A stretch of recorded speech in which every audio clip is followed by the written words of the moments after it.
Soal pertama, menurut Miriam Budiarjo, negara memiliki beberapa sifat hakikat antara lain: A.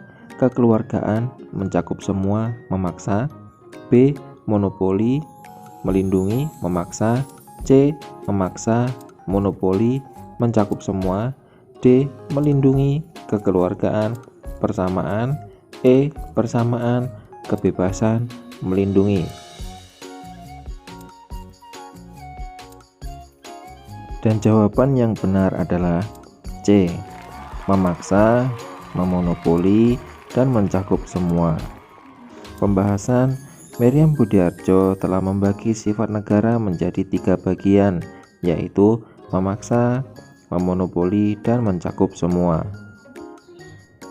Soal berikutnya, sebuah negara merdeka memerlukan pengakuan dari negara lain. Pengakuan dari negara lain tersebut dinamakan pengakuan A. De facto dan de jure. B. De facto dan tidak langsung. C. Langsung dan tidak langsung. D. Sementara dan tetap.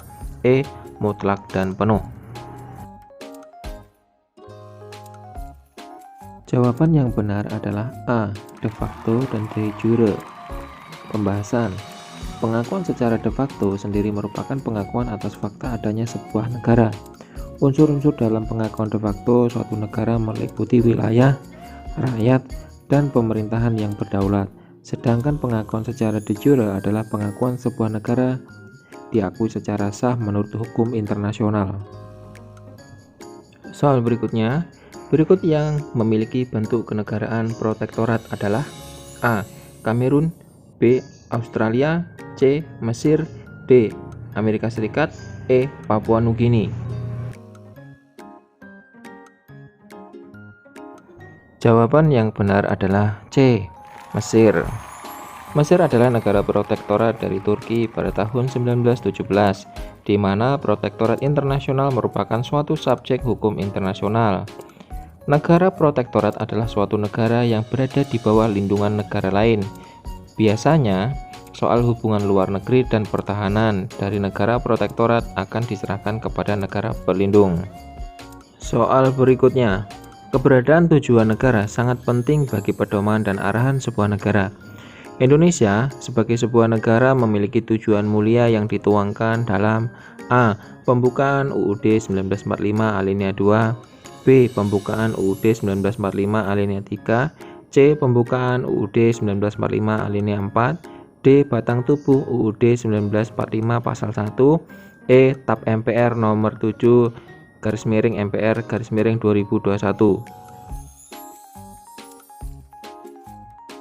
Jawaban yang benar adalah C. Pembukaan Undang-Undang Dasar 1945 alinea 4. Tujuan negara dalam pembukaan Undang-Undang Dasar 1945 tersebut berbunyi melindungi segenap bangsa Indonesia dan seluruh tumpah darah Indonesia, memajukan kesejahteraan umum, mencerdaskan kehidupan bangsa, melaksanakan ketertiban dunia yang berdasarkan kemerdekaan, perdamaian abadi, dan keadilan sosial.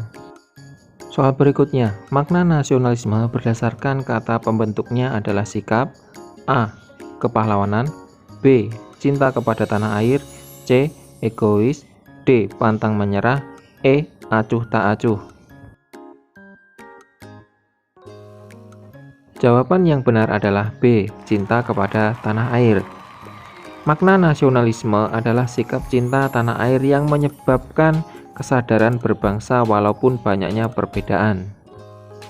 Soal berikutnya, jika dalam negara hanya ada satu undang-undang dasar, satu kepala negara, satu dewan perwakilan rakyat, dan satu dewan menteri disebut dengan negara A. Kesatuan, B. Federal, C. Serikat, D. Demokrasi, E. Birokrasi. Jawaban yang benar adalah A. Kesatuan. Negara kesatuan merupakan bentuk negara yang sifatnya tunggal dan tidak tersusun dari beberapa negara yang memiliki kedaulatan, tidak terbagi, dan kewenangannya berada pada pemerintah pusat. Soal berikutnya, berikut yang bukan ciri-ciri negara serikat adalah A. Kepala negara dipilih oleh rakyat dan bertanggung jawab kepada rakyat. B. Negara bagian tetap memiliki kekuasaan asli meskipun status negara bagian yang tidak berdaulat. C.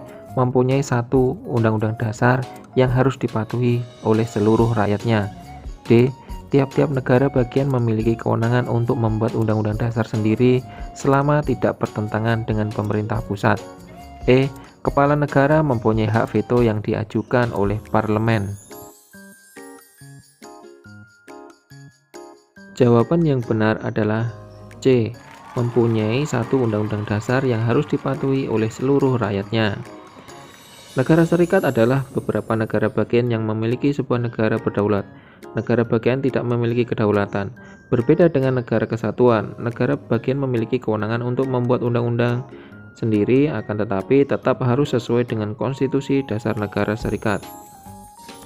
Soal berikutnya, bentuk kenegaraan yang wilayahnya bekas jajahan dari negara-negara yang kalah perang pada Perang Dunia Pertama dan kemudian diletakkan di bawah perlindungan negara-negara yang menang dalam perang tersebut dengan pengawasan disebut dengan A. Koloni, B. Mandat, C. Perwalian, D. Dominion, E. Protektorat.